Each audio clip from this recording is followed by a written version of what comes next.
BBA, BCA, BCom computer కోర్సులో 100% placement లభించే ఏకైక డిగ్రీ కాలేజ్ కూకట్పల్లిలోని i3 డిగ్రీ కాలేజ్ 8367215215.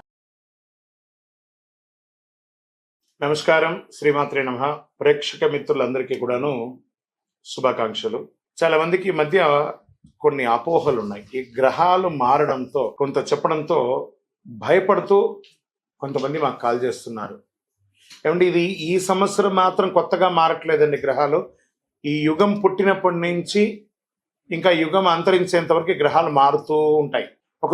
సుమారుగా ఒక ఉదాహరణకి ఎక్కువ శాతం నాకు కాల్స్ వచ్చింది సింహరాశి నుంచే వచ్చింది అనుకుందాం. ఒక ఉదాహరణకి అది అష్టమ శనిగా అయితే ఏమేమో అయిపోతుంది, విడాకులు వచ్చేస్తుందట, విడిపోతారట, అకాల మరణాలట, యాక్సిడెంట్లట అని. ఇదేంది గురుగారు మాకు భయం వేస్తుంది ఏంటంటే, ఒకటి గుర్తుపెట్టుకోండి, 140 కోట్ల మంది భారతీయులు ఉన్నారు. ప్రపంచమంతా అక్కడ కొన్ని కోట్ల మంది ఉన్నారు. అందులో నుంచి మనం బైఫర్కేట్ తీసుకుంటే ఒక్కొక్క రాశి వారు 20 కోట్ల 30 కోట్ల మంది ఉన్నారు అనుకున్నాం. ఇది గోచార గ్రహస్థితియే. గోచారం అంటే మీకు చిన్న ఉదాహరణ చెప్తాను చూడండి. ఈ భాగ్యనగరం ఎత్తుకుంటాం. ఈ భాగ్యనగరంలో ఈరోజు ఈ ఆఫీసు ఇది, ఇందులో మనం ఇంతమంది ఉన్నాం, ఇంతమందిలో ఒకరికే ఉంటుంది. సో ఆ ఒకరిని పెట్టుకుని మొత్తం ప్రపంచం అంతా వచ్చేసిందని ఎప్పుడు కూడా ఊహించుకోవద్దు. మళ్ళీ చెప్తున్నాను, గోచార గ్రహస్థితి ద్వారా వచ్చేది మీ వ్యక్తిగత జీవితానికి ఒక 20 నుంచి 30% మాత్రమే. మీ వ్యక్తిగత జాతకంలో మీ date of birth, time of birth, లగ్నాన్ని బట్టి మీ పూర్తి జాతకం వస్తుంది. కాబట్టి అన్నీ చూసేసి, కనబడ్డ ప్రతిదీ చూసేసి పానిక్ అయ్యి మీరు ఇబ్బంది పడడం, అవతలను కూడా ఇబ్బంది పెట్టడం తప్పు. కాబట్టి దయచేసి మిమ్మల్ని మీరు ధైర్యంగా ఉంచుకోండి. ఏ గ్రహాలు కూడా మనల్ని ట్యూన్ చేస్తారు కానీ మనల్ని నాశనం చేయదు. గ్రహాలన్నీ అనుగ్రహం చేయడానికే కానీ ఇబ్బంది పెట్టడానికి కాదు, మనల్ని ట్యూన్ చేయడానికి కోసం మాత్రమే. జ్యోతిశాస్త్రరీత్యా ద్వాదశ రాశుల్లో 3వ రాశి అయినటువంటి మిథున రాశి మిత్రులారా, మృగశిరా నక్షత్రం 3, 4 పాదములు, ఆరుద్ర నక్షత్రం 1, 2, 3, 4 పాదములు, పునర్వసు నక్షత్రం 1, 2, 3 పాదాలకు జన్మించిన మీరు మిథున రాశి వారిగా పరిగణించబడుతున్నారు. ఈ నెల మీకు శుభాశుభ ఫలితాలు ఎలా ఉన్నాయి అంటే, గోచార గ్రహస్థితుల ప్రకారం లగ్నంలో రవి గురువులు, ద్వితీయంలో కుజుడు, తృతీయంలో కేతువు, భాగ్యస్థానంలో రాహువు, ధనస్థానంలో శని, లాభస్థానంలో శుక్రుడు, వ్యయస్థానంలో రవి ఉన్నారు. ఆదాయానికి లోటు ఉండదు. ఆర్థిక పరంగా ఏ ప్రయత్నం తలపెట్టినా విజయవంతం అవుతుంది. మంచి పరిచయాలు, సమాజంలో ఉన్నత స్థితిలో ఉన్న వాళ్ళ పరిచయాలు ఏర్పడతాయి. ఆర్థిక సమస్యల నుండి చాలా వరకు విముక్తి పొందుతారు. అనవసరపు ఖర్చులన్నీ బాగా తగ్గిపోతుంది. వృత్తి వ్యాపారాలలో అద్భుతంగా ఉంటుంది. మీ డెట్స్ అంతా తొలగిపోయి పాత సామగ్రిలన్నీ చక్కగా అమ్ముడిపోయి చాలా అవకాశాలు ఉన్నాయి. నూతన వ్యాపారానికి కూడా అవకాశాలు ఉన్నాయి. Expansion of your business franchise మోడల్లో మీరు ముందుకు తీసుకెళ్లొచ్చు.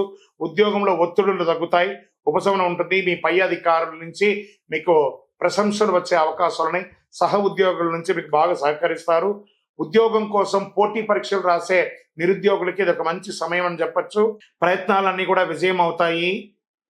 వ్యాపారాలు మంచి లాభాల బాటలో పడుతుంది. ముఖ్యమైన డాక్యుమెంట్ విషయాల్లో, సంతకాల విషయంలో చాలా జాగ్రత్తగా ఉండండి. కోర్టు కేసుల ద్వారా చాలా ఇబ్బంది పడుతున్నారు చూసారా, ఆస్తి పరంగా కానీ, వివాహ పరంగా కానీ, మాట పరంగా కానీ, ఏదో ఒక లీగల్ ఇష్యూస్ అని ఉన్నాయి కదా, అవన్నీ కూడా తొలగి కంఫర్ట్ జోన్లోకి వచ్చేస్తారు. పెళ్లి ప్రయత్నాలని కూడా ఒక కొలికి వస్తాయి. స్త్రీ పురుషులు ఇరువురికి కూడాను. సొంత ఇల్లు కట్టుకునే వాళ్ళకి, లేదా భూమి కొనాలనుకునే వాళ్ళకి, గృహప్రవేశం చేసుకునే వాళ్ళకి ఇది ఒక మంచి సమయం అని కూడా చెప్పచ్చు. ఆరోగ్యం బాగుంటుంది, కానీ ద్వితీయార్థంలో అనుకూలంగా ఉండకపోవడం వల్ల వేడికి సంబంధించిన ఆరోగ్య సమస్యలు వచ్చే అవకాశాలు ఉన్నాయి. కంటి సమస్య, రక్తపోటు, రక్త కలుషితం వచ్చే అవకాశాలు ఉన్నాయి. కీళ్ళ నొప్పులు కూడా వచ్చే అవకాశాలు, నరాలకు సంబంధించి కూడా. అంటే ఇది అందరికీ అన్ని వస్తాయని కాదు, వాళ్ళకి సంబంధించింది కొంచెం జాగ్రత్త పడండి. నెల యొక్క 3వ వారంలో ఇవన్నీ కూడా వచ్చే అవకాశాలు ఉన్నాయి. విద్యార్థులు పోటీ పరీక్షల్లో రాసే వాళ్ళకి చాలా అద్భుతమైనటువంటి అవకాశాలు ఉన్నాయని కూడా చెప్పచ్చు.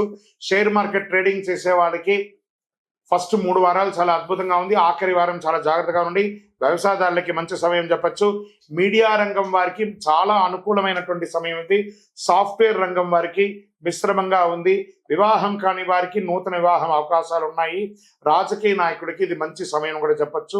అదృష్టమైనటువంటి రోజులు జూన్లో 2, 5, 8, 11 అని చెప్పచ్చు. అదృష్ట సంఖ్యలు 1, 7 అని చెప్పచ్చు.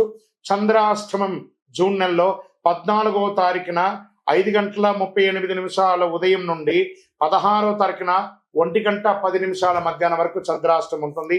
ఈ 2.5 రోజులు వాహనం నడిపేటప్పుడు జాగ్రత్త, సంతకం పెట్టేటప్పుడు జాగ్రత్త, ఇతరులతో మాట్లాడేటప్పుడు జాగ్రత్త జాగ్రత్త జాగ్రత్త. మరి ఈ నెల ఏమైనా పరిహారం చేసుకోవచ్చా అంటే, శివుడికి ప్రదోష కాలంలో సోమవారంలో గురువారంలో సాయంత్రం, ప్రదోష కాలం అంటే బిట్వీన్ 6 to 6:30 అంటారు, ఆ ప్రదోష కాలంలో వెళ్ళి అభిషేకం చేయండి. మీ వయస్సు ఎంత ఉందో అన్ని నువ్వుల నూనెతో దీపం వెలిగించండి. మీ ఇంటి ఇలవేలుపని ప్రార్థన చేసుకోండి. ఇంకనూ ఎక్కువ అనుగ్రహం పొందడానికి అతి శక్తివంతమైనటువంటి కరుంగాలిమాలను ధరించండి. ఈ కరుంగాలిమాల మంచి సర్టిఫికేట్ ఉన్నది, 48 రోజులు పూజ అయినది, మన సంస్థ ద్వారా అందిస్తున్నాము, దాన్ని పొందండి. ఇంకనూ మీ వ్యక్తిగత జాతకం తెలుసుకోవాలనుకున్న వాళ్ళు మా కింద ఈ నంబర్కి మీ యొక్క date of birth, time of birth, place of birth, మీ పేరుతో సహా పెట్టండి. కాల్ చేయకండి, మా అడ్మిన్స్ మీకు రిప్లై ఇస్తారు. విజయోస్తు.